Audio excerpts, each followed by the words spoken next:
Hello, I'm Robin Sharma, and I am great company. Robin, I am so excited to be sitting here, and you probably hear this from a lot of different people, but your book, The Monk Who Sold His Ferrari, sits on my bedside table every single night. I've read it a couple of times. So you pretty much go to sleep with me every single night. And I slid into your DMs, and you had no idea who I was, but I've never in my life had the kindest reply. You sent me a voice note, and you said, "Jamie, thank you for reaching out. You were in Dubai, I think at the time. You were doing a conference there. You said, look, we'll try and connect at some point, and if we do, it'll be great. And if we don't, I wish you good luck." You've never met me. I could be a sociopath, I could be a murderer, I could be anything, but you still sent me that. And that leaves a mark on an individual. And I think that initial connection is so important. We talked about that earlier when you were interviewed by someone, and before you chatted to them, this is 20 years ago, they were looking at their phone, they were on and that was 20 years ago, but you remember it. I still remember. We often remember things like that. Two things come to mind, Jamie. When I was, 7 years old, I grew up in Canada, and there was a children's show called Mr. Dress Up. And Mr. Dress Up was this kind of like Mr. Rogers. I don't know if you've ever seen that show. Yeah. And he had these puppets, Finnegan and Casey. And I was a little kid and I just loved the show. So I decided to write a thank you letter to Mr. Dress Up. So I scrawled it out on a piece of paper. My mom put it in an envelope and we sent it off to Mr. Dress Up Studio. That was it. I never thought I'd receive anything back. A week later, I received a postcard with Mr. Dress Up, Casey, and Finnegan, and a handwritten note on the back from Ernie Combs, who was the actor. So all these years later, I still remember Mr. Dress Up's letter. So those acts of humanity in a world crying for real connection, not digital connection, is powerful. Second anecdote. Pau Gasol, he was the center of the Los Angeles Lakers. He came to one of my live events. So I got to know him over the weekend, and I drove him to the airport. Once we got to, I don't know how tall he is. He's got to be 6'9", 6'10". And as we walked through the airport, everyone knew who he was. Kids came to him. He shot pictures. Mothers came to him. He gave them a hug. Fathers came to him. He gave them a fist bump. As I saw this, I just watched him. We got to the gate. I said, Pau, you had time. You're a big celebrity, center of the LA Lakers. You had time for everyone. And he shared something with me I've never forgotten. He said, it takes so little to make someone happy. It takes so little to make someone happy. And it might sound like a platitude, but I think in this world right now where so many people are lonely, we're digitally connected, we're always online, we have 1,000 digital friends. Many of us don't have 3 friends that would fly on a plane to bail us out of a hard situation in another country at 3 a.m. if we were in trouble. We're living in this lonely world. And you're so right, Robin. It's because we're so connected that we become disconnected. Your book, The Wealth Money Can't Buy, is just fascinating in so many ways. We are driven for some reason, especially because of social media and when we're young, that wealth equals success. Yes. And that if we become wealthy, we're going to be happy and all our dreams come true. We have dreams of winning the lottery and what we'll do with the money. That's what we sit on our college steps talking with our friends about. We look on social media and see, musicians, artists, comedians, actors driving Lamborghinis or living in their South of France homes. That's what we want. But your whole philosophy is saying that doesn't make you actually happy. But one would argue potentially is that because you have experienced that side. You are able to, I'm assuming, pay your rent or pay your mortgage or, look after your kids. And so someone would say that, hang on a second, how can you show that money doesn't bring happiness? I'm not saying money is not important. As a matter of fact, the 8 forms of wealth that the book is based around, the 5th form of wealth is money. We all need money to pay the rent. We need money to put food on the family table. Money allows us not to be backed into a corner to make choices we don't want to make. Money allows us to do nice things for the people we love. Money allows us to be generous to people in need. So it's one of the 8 forms of wealth. It's something, but it's not everything. So that's one thing I wanted to say. Secondly, if I think about one of the happiest people I've ever met, it was my ski instructor. I mean, he was out in the mountains. He was teaching a skill that he loved. He had a family who adored him. He would barbecue every night, and he loved what he did. And one day, as we were going up the chairlift, we'd always have the best conversations. He said something to me. He said, Robin, us ski instructors aren't rich, but we have rich lives. So the wealth money can't buy is how do you live your richest life? And what I'm really trying to say is money and nice things, there's nothing wrong with them. Get them, but do not make them your gods. Make them your servants. Do not define yourself by your money. Oh, look, here's my car collection. Oh, here's how much money I have. I guess that fills the holes inside of me. A lot of us have these holes, if not all of us. And many of us haven't done the work to see the holes. So we're unconsciously striving and hustling and grinding, climbing a mountain that the society has climbed that says climb this and you'll be happy and successful, only to realize at the top of that mountain we climbed the wrong mountain. Socrates says there are 2 levels of happiness, the lower level and the higher level. The lower level is richness, power, fame, all the things that you think you want to achieve. And when you reach that mountain, you're actually not that happy. And the other one is loyalty, love, family, trust, empathy, friendship, all those different things. And what you're saying is totally right, is that it's a mixture between all these combination of things. But if you make success in terms of financial gain your main focus, you're never going to be happy. It becomes a drug of choice.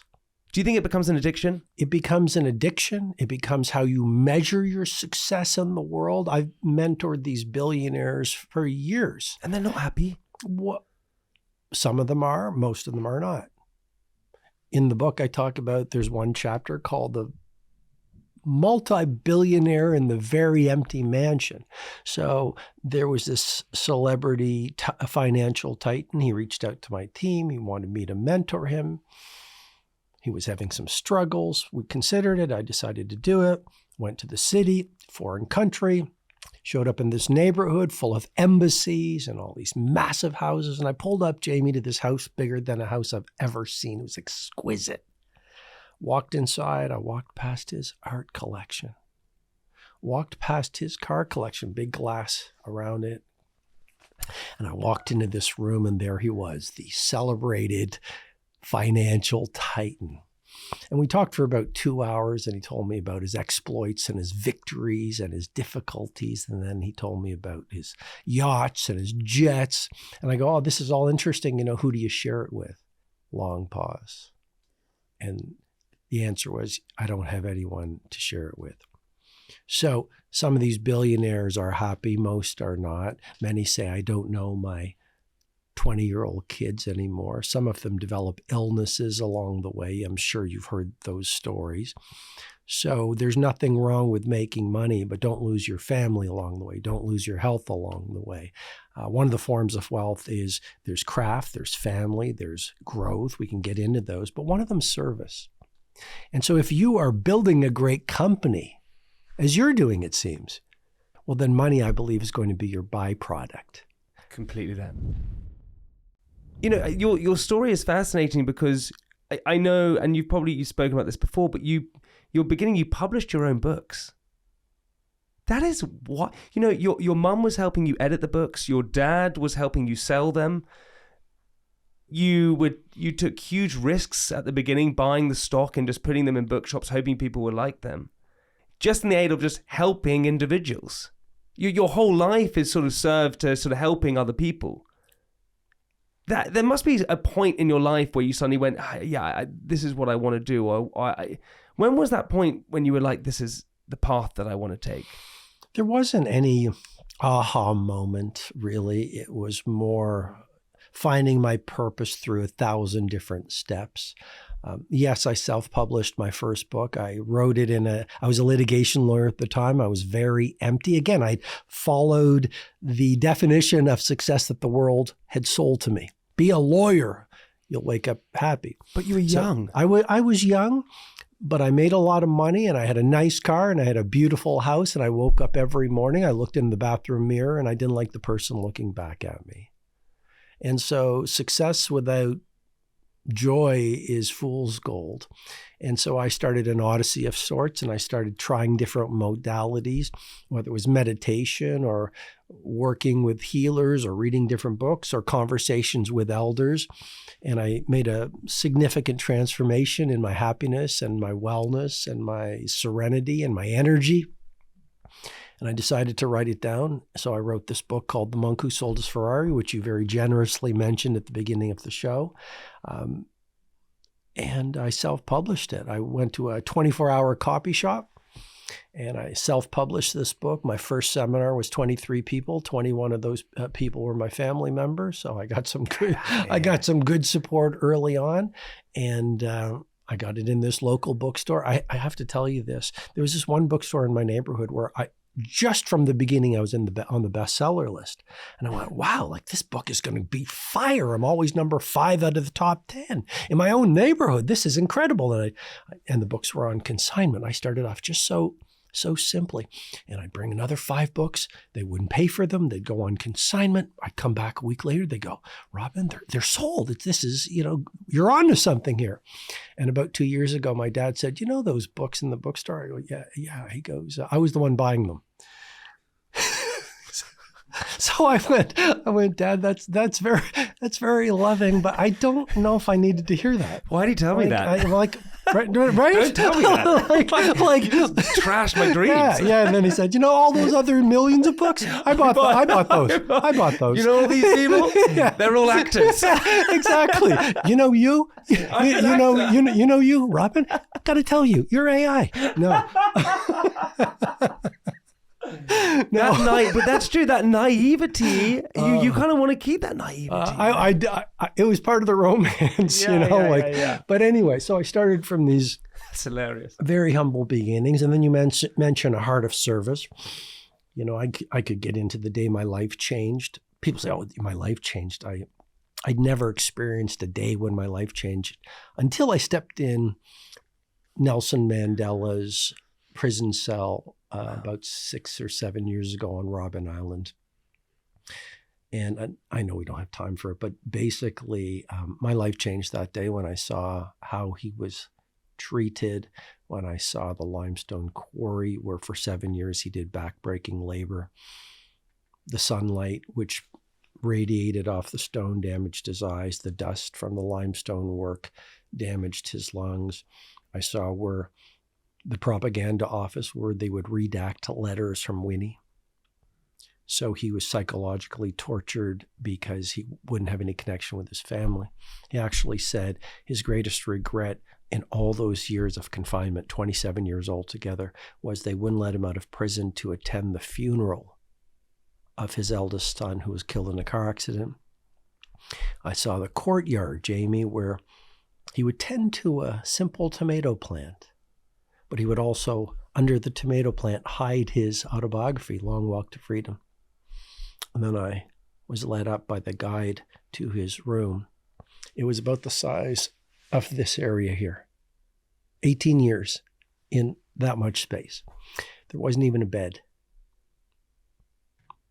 And yet when he was freed from prison to become the president of South Africa, he invited the prosecutor who wanted the death sentence for him to dinner, and he invited the jailer who kept him in prison to sit in the front row of his inauguration. And he was asked why, and he said, because if I didn't, I'd still be in prison. Here's my point. You talk about service. I asked the guide who was walking me around, did you know Nelson Mandela? And he said, oh, yes. He said, I was an ANC prisoner. I knew him for 7 years. And I said, of course, what was he like? And he said, oh, that man was a humble servant. So that day was one of the days that really reinforced that a great leader, and I think a great human being, is someone who, it doesn't mean you can't have a beautiful house. It doesn't mean you can't have a nice watch if that matters to you. It doesn't mean you can't make money. But one of the forms of wealth that I talk about in The Wealth Money Can't Buy is service. And if you can find it in yourself to go through life and live for some cause that's larger than yourself, you're going to find a richness and a happiness that money won't be able to put a price tag on. Nelson Mandela said an amazing thing, which is, he talks about forgiveness, right? And he says, seeking revenge is like drinking a poison and wanting another person to die. Isn't that great? Seeking revenge is like drinking a poison and wanting the other person to die. It only kills yourself. It only hurts yourself. And it's so true, right? That in life, when we're hurt by maybe a relationship, or maybe by a boss, or maybe by a friend, and we're double crossed, and we're so angry about it, and we want them to suffer. But actually, if you seek revenge or you want them to suffer, it only hurts you. And you have to forgive, or you have to let it go, or you have to move on. I have a German partner who always says, never leave sand in the machine. It's a German saying, which is a great saying, which is basically just let it go. If you leave the sand in the machine, it's going to ruin the machine. I think there's a few replies I'd have to that, if I may, Jamie. I don't subscribe to revenge. You mentioned a great quote. Confucius said, before you go off to seek revenge, it's best to dig 2 graves. To your point. That was better. That was better. No, I think yours was better. I think yours was better, but I wanted to contribute too. So there is in the book the third form of wealth, which is family. It's a form of wealth. It's a form of wealth. First of all, I know a lot of entrepreneurs follow you. If you don't have a strong home life, what's your creativity like? What's your energy like? What's your productivity like? What's your presence with your customers, with your team like? You're checked out because you've got drama at home. And we can get into some of the chapters like the 10,000 dinners chapter, which is interesting, or your mate is 90% of your joy. This is the one that I want to get into. This is huge. I think it is huge because... Can you say that one more time? You believe that 90% of your joy comes from the partner that you choose. Oh, yes. And I would also say, as a bonus point, a red flag is a red flag, and we can lose the best years of our life hoping it's green. And I think you know what I mean by that. Yeah. So just on this forgiveness point, though, because it's so important, and I don't think it's talked enough in creative, productive, entrepreneurial, mainstream circles. But if you haven't forgiven someone, then you're going to become a resentment collector. If you haven't forgiven someone, it's metaphorically like you're carrying that person through life with you on your back. So forgiveness doesn't mean condoning. Forgiveness doesn't mean you don't hold someone accountable. Forgiveness is a gift that you give yourself so you can move on with life. And forgiveness comes from understanding that the person who hurt you behaved the way that they did because that's the level of consciousness they're at. And as Maya Angelou, the great African-American poet, said, if they knew better, they would do better. So that's one way. Second offering I have is, let's not, like the sand in the machine, so let it go. I think that's valuable. Having said that, I think if you just go, oh, that person broke my heart, that person betrayed me, that business partner stole from me, and you just go, let it go, then you're going to suffer from toxic optimism. Which is what? Well, toxic optimism is you've broken your heart, you've just experienced a trauma, micro or macro, and you go, oh, I'm going to affirm my way and positive think my way into everything is great. That's denial. It's so unhealthy. You swallow the anger, you swallow the shame, you swallow the disappointment, you swallow the sadness. And as Carl Jung, the preeminent psychologist, said, unprocessed through emotions come back to haunt you in unseen ways. And so toxic behavior at the workplace, road rage, look at the planet now, brothers and sisters killing each other. A lot of that is happening because we're not taught how to process through those emotions I talked about. And we go into a world of toxic optimism. Be happy, be happy, be happy. So we're carrying what I call in my methodology, this field of hurt. We don't know how to process and metabolize the feelings through the tools I talk about in the book, for example, MVP, meditation, visualization, and prayer. Even just writing about feelings is a way to process through them. So we pick up all this baggage and we wonder why we don't have the energy we want. We wonder why, as you mentioned, we don't connect with people. We wonder why we don't have intimacy with our creativity. We wonder why we're addicted to drugs or scrolling or worrying or complaining. Often it's because we have all this pain inside of us and we're looking for escape routes to distract us. I guess what I'm suggesting is very few of us are good at sitting alone with ourselves. You talk about great company. What is the most important company in the world? I don't think it's the company of others. I think it's the company with ourselves. That primary relationship with yourself determines your relationship with your family, friends, money, work, strangers on the streets. It's so true, because I remember someone telling me that anger that you don't release will turn into depression if you keep it all inside you. And I think you're right. I think that's what's happening in the world, because that's why, and it's so true, road rage. You see it, right? When someone gets cross at, I don't know, your food arrives late because you've ordered home and someone gets so angry, you're holding something because that you're feeling like you can release it in that position because it's minor. Before we get into the 90%, your partner is 90% of your happiness, which I'm just fascinated by. Have you ever had to forgive someone? Of course. If you're alive, you've been hurt. I could get into the value of suffering. Yeah, just briefly tell me. Well, the value of suffering is you grow the most from your most painful experiences if you exploit them for your growth. How do you learn intimacy with your bravery? How do you get to know wisdom? How do you get to know wisdom? How do you become more sensitive to life? How do you become more creative? You suffer. I was actually on an airplane with an artist, and I said, what's the secret to your amazing art? And he said, I pick partners who break my heart. And I said, why? And he goes, because that's when I do my best art. So the beauty of suffering, or the value of suffering, is, first of all, it introduces you to how strong you are.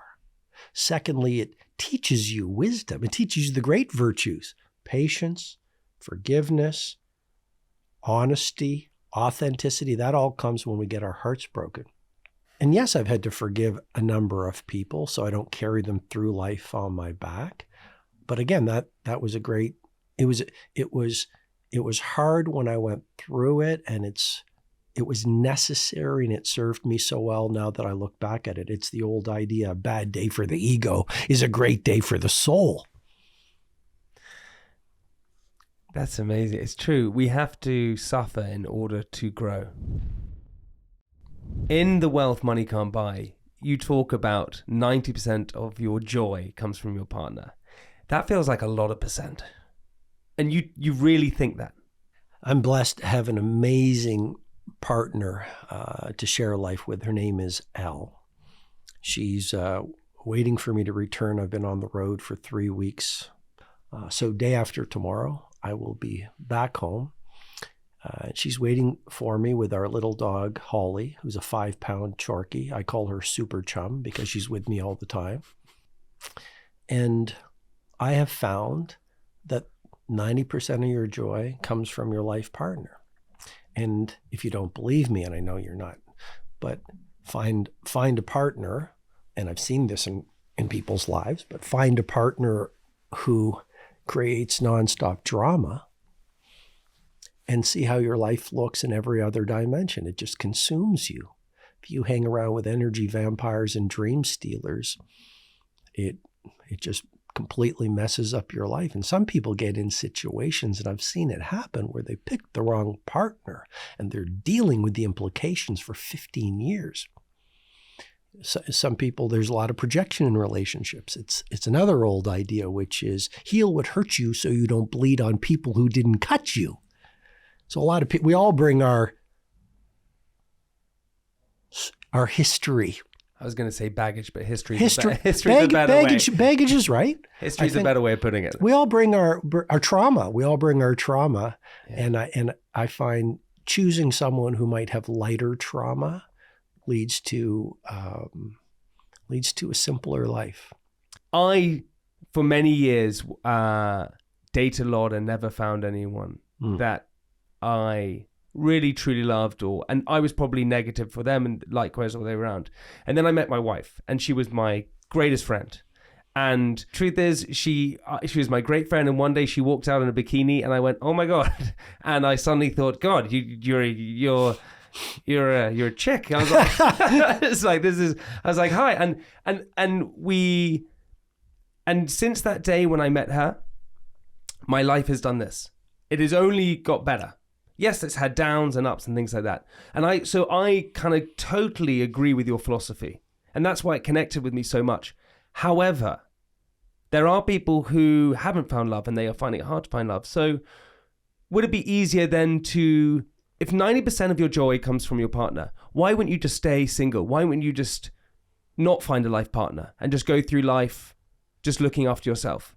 Well, the great thing about a human life is we get to live it how we want to. So I'm in no way saying here's a certain way to live. That chapter is just a reminder for people who are in a relationship or looking for a relationship about how important your relationship with a significant other is.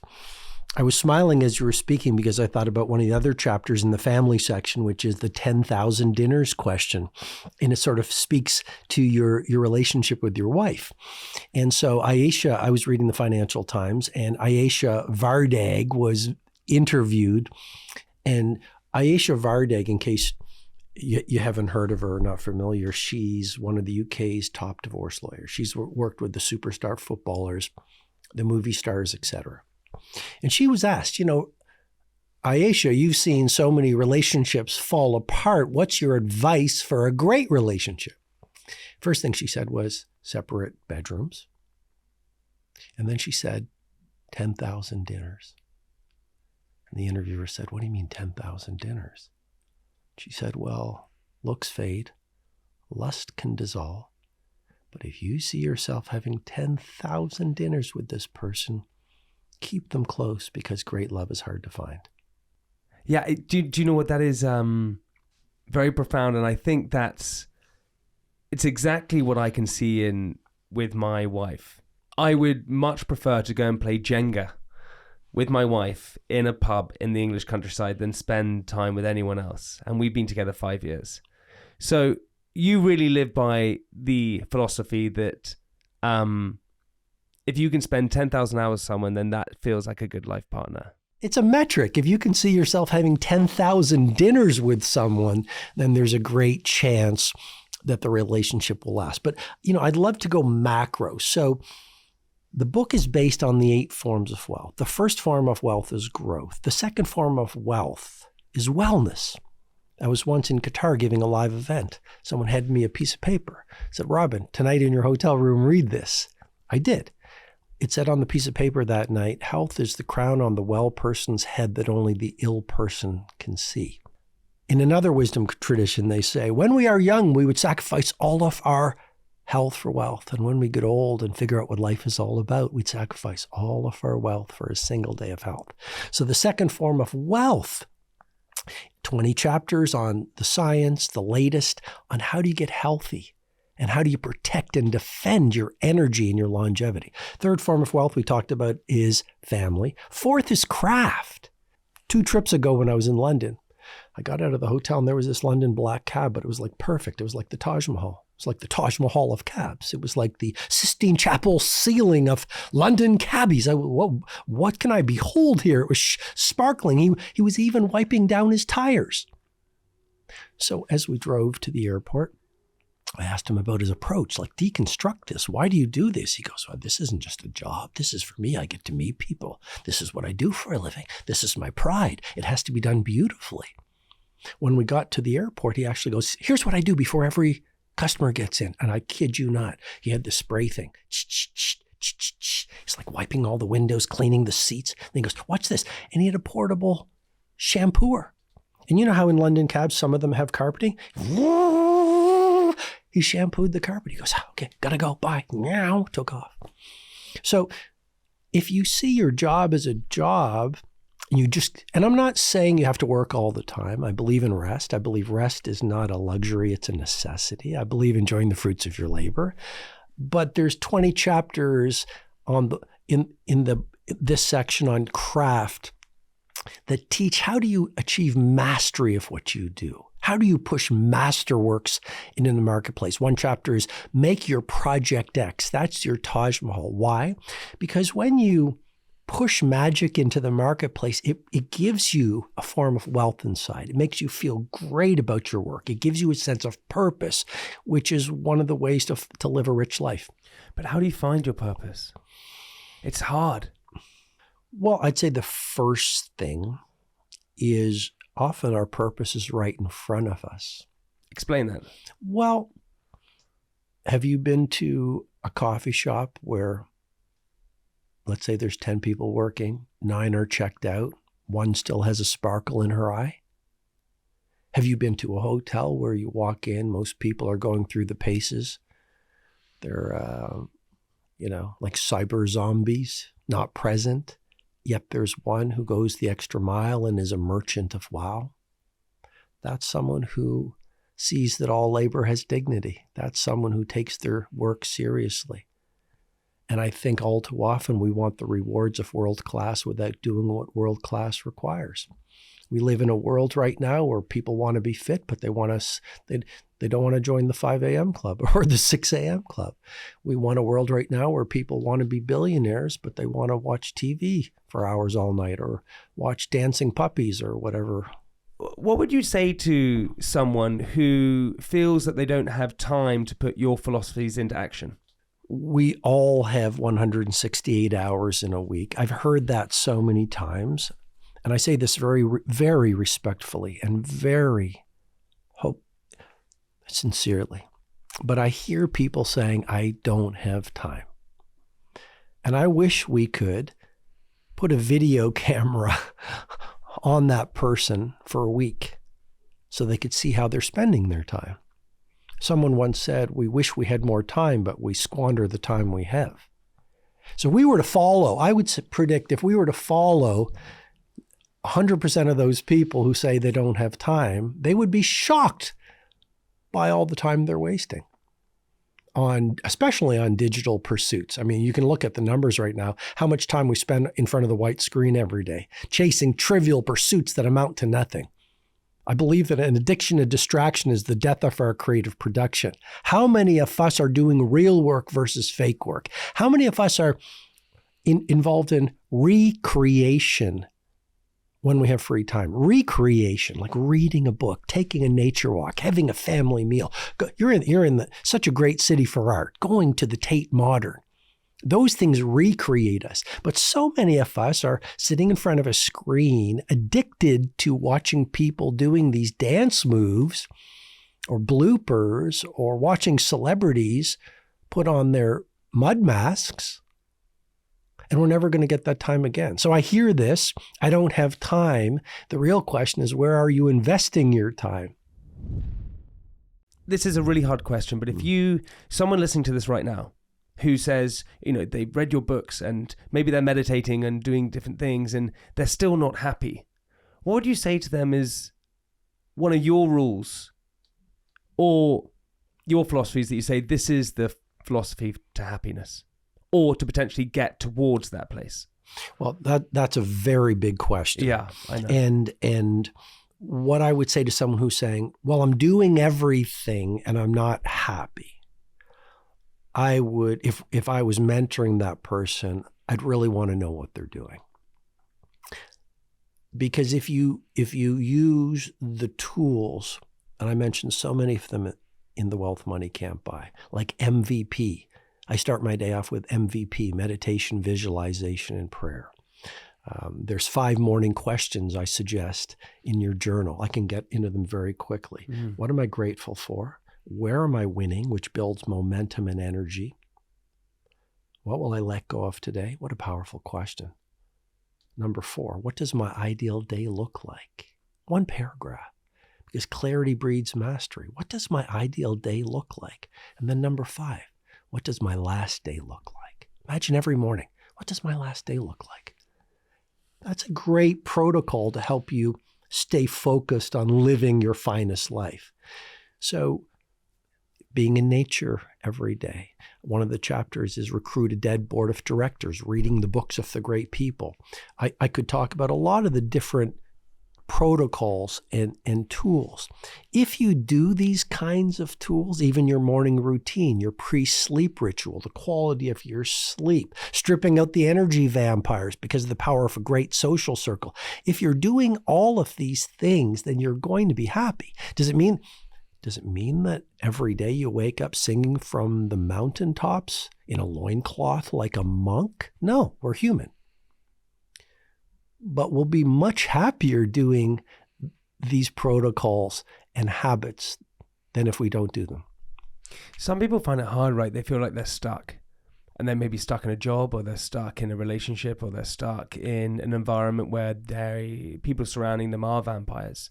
What do you say to someone to become unstuck? KMF, keep moving forward. Did you see Schwarzenegger's Netflix series, Arnold? Yeah, it's amazing. Okay, so there's one... Unbelievable. Unbelievable, so interesting. Yeah. And I'll have to watch it again, but he talked in one scene about his mother-in-law, his former mother-in-law, one of the Kennedys. And she said, just keep moving forward. Just keep moving forward. And I think that's really important. The tragedy that family, the Kennedys, have experienced. Like the patriarch, Joseph P. Kennedy, he lost his eldest son in that bombing mission. He lost his daughter, Kik, in a plane crash. He lost his other daughter. He lost his son, the president, John F. Kennedy, from an assassination. He lost Robert Kennedy from an assassination. I mean, that's too much for one parent to bear. I mean, just think about the tragedy that family went through. And so the advice that he learned from that family and from his mother-in-law is just keep moving forward. And as simple as it sounds, you're someone stuck in a relationship, keep moving forward. Stuck in a job, just keep moving forward. But to be more precise, we have more power and freedom to choose than we think. Oh, I can't, it's my job. I can't leave this relationship. We've been together 10 years. Yes, you can. Yes, you can. The thing about a victim is they give their power away to their excuses. The thing about a victim is they give their power away to external causes so much, they think they're powerless. But we all have power to leave the relationship that's toxic, to leave the job that it doesn't suit us. We have power to get up off the couch and take the first walk that eventually leads to us winning a marathon. We have the power to put away the phone and write the first page of our bestseller. We all have that power. There will be all the people from across the planet who listen to you. Someone will be the new best-selling author. Someone will run a marathon. Someone will write the screenplay. Someone will launch the new venture. I would say to all those people listening from across the world who love Jamie Laing, why not you? But those people are different. No, genius is less about genetics and more about our habits. Get it done. Stop the excuses.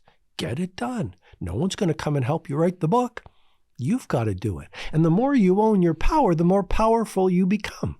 The thing I really struggle with, personally, is I spread myself too thin and I'm bad with time management. And I know a lot of people that because I think that if I'm not doing something, I'm going to miss out on that thing. And what happens with that is that actually you're probably not giving 100% to each thing that you're doing. How do you counter that? One masterwork versus 1,000 mediocrities. Be like the Duomo. The Duomo is this magical structure in Milan. You know how long it took to make it? 600 years. Be willing, I call it your Project X. One thing about the great masters is they do one thing really, really well, even if it takes 15 years to do it. J.D. Salinger spent years on Catcher in the Rye. Did you know he never wrote another book, but he wrote Catcher in the Rye? Are you serious? He never wrote it. Well, he did write other books, but he didn't publish them. He actually, after he couldn't stand the success that Catcher in the Rye generated, so he retreated to a concrete bunker in New Hampshire, and he kept on writing for the rest of his life. I think 20 more books, but he never published another book. So all I'm saying is be a minimalist versus a maximalist. You're absolutely right, Jamie. We live in a world where we're under this pressure. Put out more videos, put out more content, do more things, launch 10 businesses. I know so many entrepreneurs, they suffer from shiny toy syndrome. They've never seen a new business that they don't like. What the masters do is they build one Taj Mahal. It takes them 21 years. Or they build one business. It takes them 4 years. Patience. It's so simple. We live in a quick fix world where I think how quickly everything moves has created a brain that wants things instantly. It probably relates to a dopamine addiction. And so to strip away complexity and to live a simple life and to be monomaniacally focused around just a few things, you're going to have so much more free time. And here's the thing. The output you will have will be times 10 higher in quality. And what do you think your biggest success is? A few things come to mind. My children. I've got grounded, great children who are amazing human beings. My relationship with Al. My relationship with my parents. My dad will be 87 in June. My mom. Great relationship with my family is success. I feel good that I've been helpful to a lot of people through my books and my work. I feel it's a success, the work I've done on myself. I still have a long way to go, but I've come a long way. Things that used to bother me don't bother me anymore. So that's how you can see you're growing. Things that used to really activate me, now it's like water off a duck's back. And that's why I think that the first form of wealth and the wealth money can't buy is growth. I mean, to build intimacy with who you are, to know your gifts and your talents, to become the person you know in your heart you're meant to be is a form of riches. You know, it's so important in this world where we celebrate outer things versus inner growth. What is your biggest failure then? Well, you know, you've heard this a million times. I don't really see anything as a failure. It was all grist for the mill. I wouldn't be here talking to you right now if it wasn't for my failures. I don't see them as failures. They were necessary for me to learn lessons and become who I am today. I saw a quote once from Anthony Hopkins, the actor, who said, he was asked, do you live with regrets? He says, no, don't have time for regrets. We do some good things, we do some bad things, but you move on. And you learn from it. As long as you're learning from it, it's okay. Do you think that's right? Yes, I do. I very much. I believe the past is a school to learn from, not a prison to be chained in. I'd also say the discomfort of growth is always less than the heartbreak of regret. Like, just get in the game. If you want love, go ask that person out, fall in love, have a great love story. If your heart gets broken, it wasn't a failure. It was a success. It was a success. You loved. No growth in love is a waste. If you want to launch a new business and it fails, okay, got it.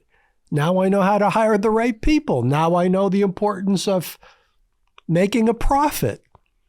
Like, it's all part of the process. It's the ego that judges a failure as a failure. And often this fear of failure and this fear of laughter and this fear of rejection, it causes us to play so small with our lives. And we spend the best hours of our greatest years watching television in a subdivision. So I'd rather get in the game. I'd rather get bloodied. I'd rather love and try and dream and learn and grow. I want to get to the end. George Bernard Shaw, right? He talked about something like, at the end, I want to be thoroughly used up when I die. Not a feverish little clod of excuses about why the world wouldn't make me who I wanted it to make me.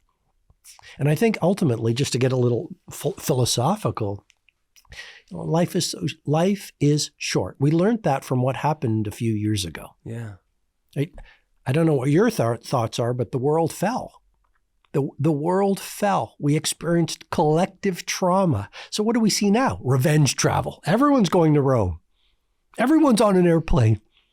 Everyone is trying to live in the moment because we've realized with that brush with our mortality, we've realized how fragile life is. And I just, if I may, because I think it could be helpful, life is incredibly fragile.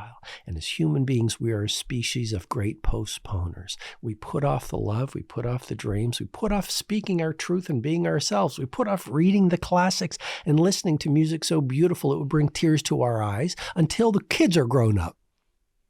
And work is a little easier. Well, to tell it like it is, we don't know what could happen later today. Look at the world now. It's a world of polycrisis. We don't know what could happen today. Could be a meteor, could be an accident, could be an illness.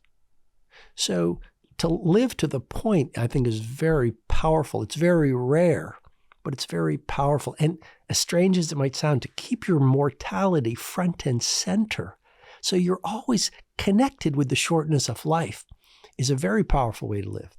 Before we wrap up, I'm going to ask you quick fire questions. But if someone is thinking about buying your book, The Wealth Money Can't Buy, why should they buy it? I spent last year, I spent 12 months pouring my heart and my soul in this book. I did over 20 manuscripts of the book with perhaps 10,000 changes in each manuscript. I suffered for this book.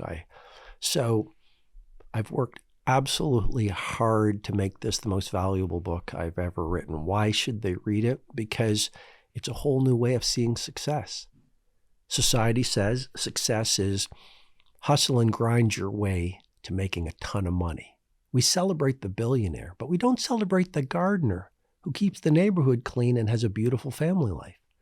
We celebrate the corporate tycoon. We don't celebrate the human being who is authentic and keeps their promises and has inner peace, which I think is the new luxury good.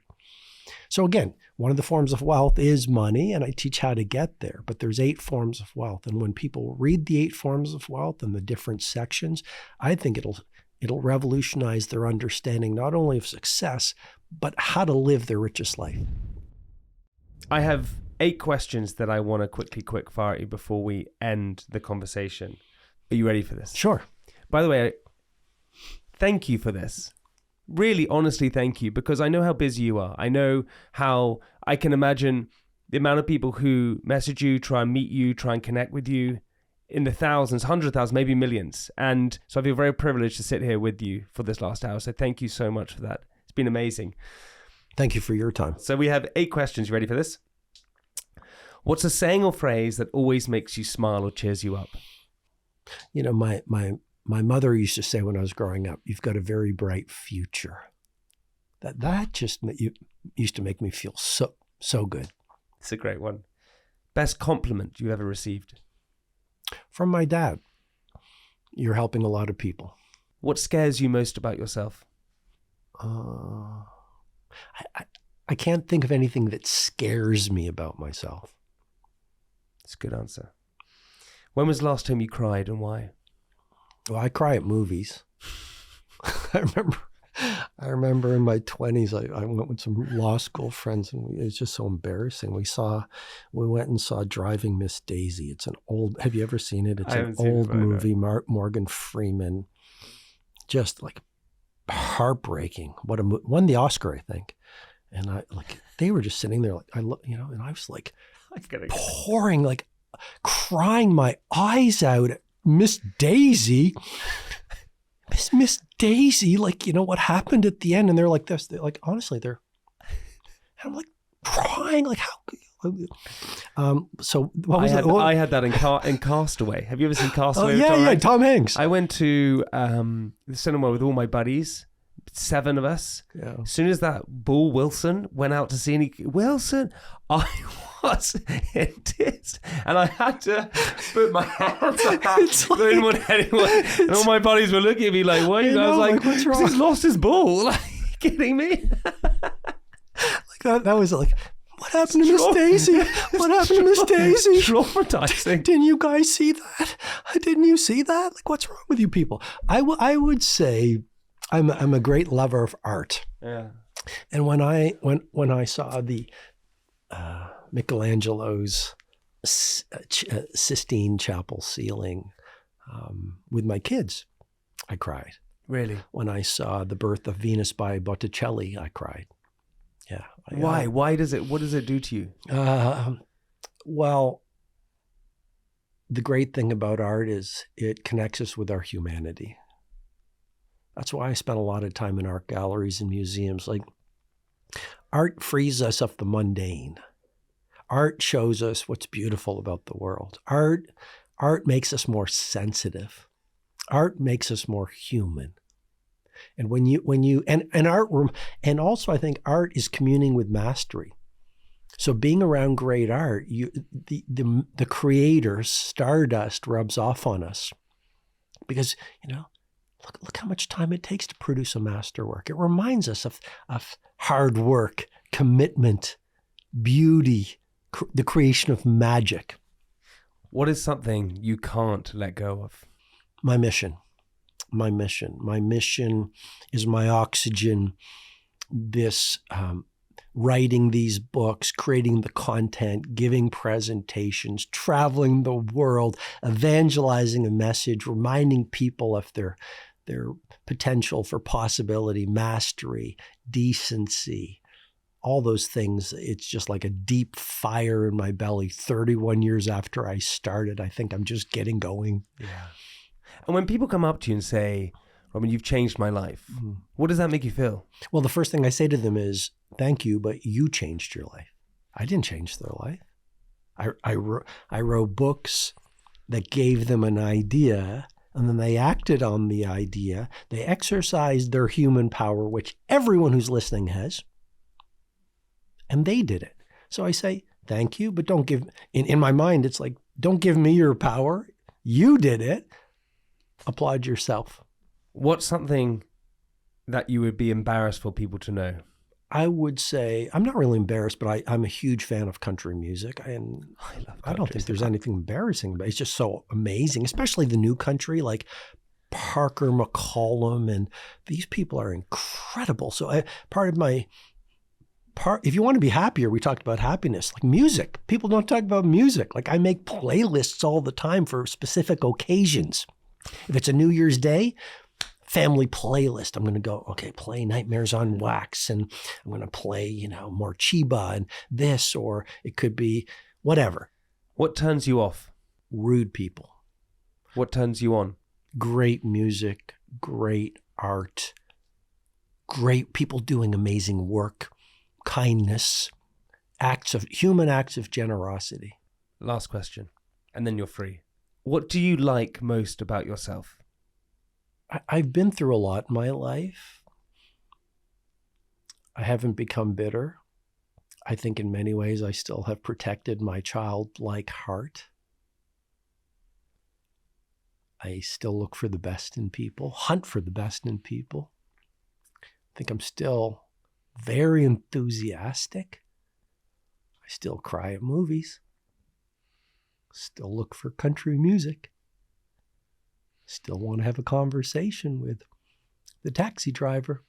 So I don't think Einstein has a great phrase, and he said, never lose your holy curiosity. I pray I haven't lost my holy curiosity. Robin, thank you so much. It's been incredible. I want everyone to go and buy your book, and buy all of your books, because it changes your life. It really does. Thank you so much for coming on Great Company. It's been an absolute pleasure. Thank you for your time, Jamie.